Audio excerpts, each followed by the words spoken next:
समीर की तस्वीर देखकर ध्वनि बेसुध सी हो जाती है।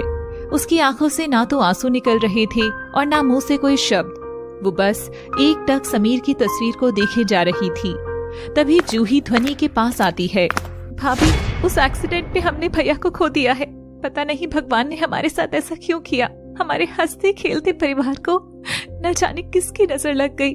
उन्हें देखते ही वो फूट फूट कर रोने लग जाती है और समीर के पिता के गले लग जाती है। ऐसा क्यों हुआ पापा? क्यों किया भगवान ने ऐसा?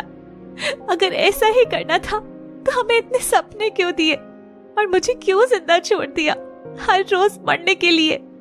समीर के साथ ही मेरी जान भी क्यों नहीं निकल गई? दूसरी तरफ समीर ने अंजलि के जाने के बाद जैसे जीना ही छोड़ दिया था। उसने खुद को काम में पूरी तरह डुबो लिया था। वो ना तो किसी से बात करता था और ना ही मिलता था। तो फिर देखा ना आपने, ध्वनि ने आखिर अपने पति समीर को खो ही दिया, है ना?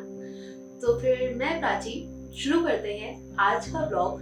जी हाँ, आज हम बात करने वाले हैं जो तू मेरा हमदर्द है के एपिसोड नंबर 4 के बारे में। जिन लोगों को नहीं पता है उनको मैं बताना चाहती हूँ कि हम लोग कर रहे हैं पुरानी कहानियों का एक बार फिर से दौर, यानी कि दोबारा देखना।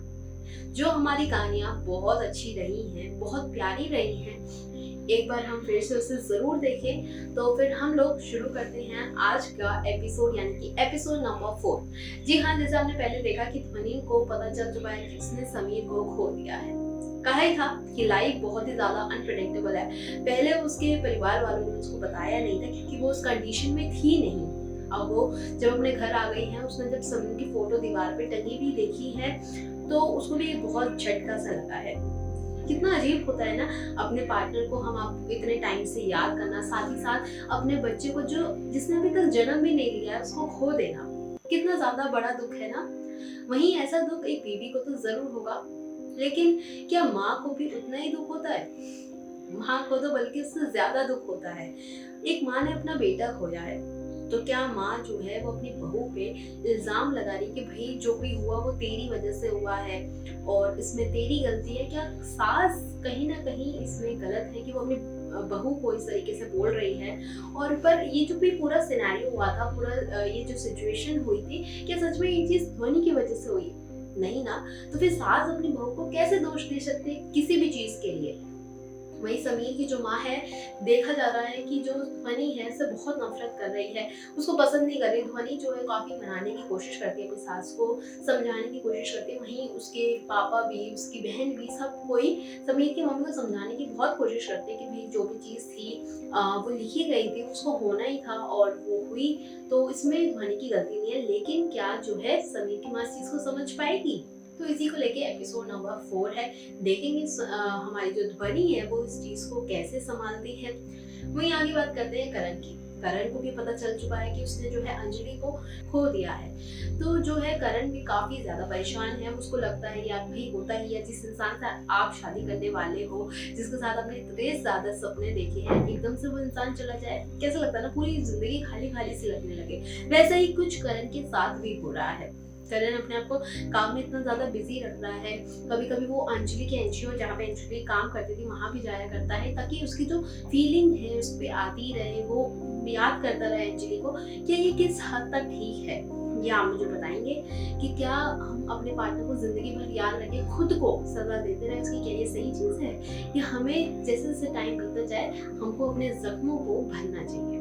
इसको लेके करण के पेरेंट्स भी काफी ज्यादा परेशान आपको दिखाई देने वाले हैं। आगे क्या होता है करण के साथ तो वो तो हम आगे आने वाले एपिसोड में जरूर देखेंगे। वहीं बैक टू चलते हैं ध्वनि के साथ। ध्वनि का सास जो है उसको काफी कुछ सुनाती है, जिसके बाद वो डिसाइड करती है कि वो अब उस घर में नहीं रहेगी और वो घर छोड़ के वहां से निकल जाती है। अब जब हम लोग किसी भी सिचुएशन में होते हैं, हम लोग क्या करते हैं, अपने खास लोगों को ढूंढते हैं ताकि वो उस चीज में हमारी हेल्प करे।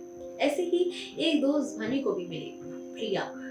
अब प्रिया जो है ध्वनि को बकायदा अपने घर में जगह देती है, रहने के लिए बोलती है। ऑब्वियसली दोस्त नहीं करेगा तो और कौन करेगा। उसको सजेशन देती है कि वो उसकी कंपनी में जहाँ समीर काम करता था उसी कंपनी में काम करे और उसी जगह पे काम करे। तो उसी को ध्यान में रखते हुए ध्वनि भी उस कंपनी को ज्वाइन करती है। मिस्टर भारतीय के यहाँ वो भी अपनी जॉब के लिए जाती है, जहाँ पे उसको जॉब भी मिल जाती है। अब आगे क्या होने वाला है ध्वनि के साथ? कहते हैं ना, एक समाज में जो अकेली लड़की होती है या जिसकी शादी टूट जाए या फिर जिसका जो विधवा हो जाए, उसको रहना, उसको मतलब उसको जीना बहुत ही ज्यादा मुश्किल हो जाता है। तो क्या ध्वनि के साथ भी ऐसे ही कुछ होने वाला है? इसके बारे में तो आपको हमारे आगे आने वाले एपिसोड में जरूर पता चलेगा कि आखिर एक लड़की जिसने अपना पति खो दिया है, उस बच्चा खो दिया, उसकी जिंदगी अब आगे कैसे होने वाली है, उसको किस किस तरह के लोग मिलने वाले हैं, क्या जो दोस्त है उसकी इतनी हेल्प कर रही है, क्या वो सही है, या जिसके यहाँ वो काम कर रही है वो बॉस ठीक है। हर किसी की गलत नजर तो जाती ही है ऐसी सिचुएशन में। तो कैसे ध्वनि इन चीज़ों को हैंडल करती है और उसका क्या सोल्यूशन निकालती है, इसके बारे में तो हम 5th एपिसोड में ज़रूर जानेंगे। फिलहाल मैं आप सभी से ये कहती हूँ कि आप लोग जाके हमारा एपिसोड 4 ज़रूर देखें और मेरे साथ साथ चले, जैसे जैसे हम लोग आगे बढ़ते जाएंगे कहानी को भी हम लोग आगे लेके जाएंगे। तो आज बात हुई है जो तुम मेरा हमदर्द है एपिसोड नंबर 4 के बारे में। चाहती हूँ आप लोग भी ज़रूर आज ही ये एपिसोड को ज़रूर देखें। फिर कल हम चलेंगे हमारे 5वें एपिसोड में और इसी तरीके से हम सीरीज को कंप्लीट करेंगे।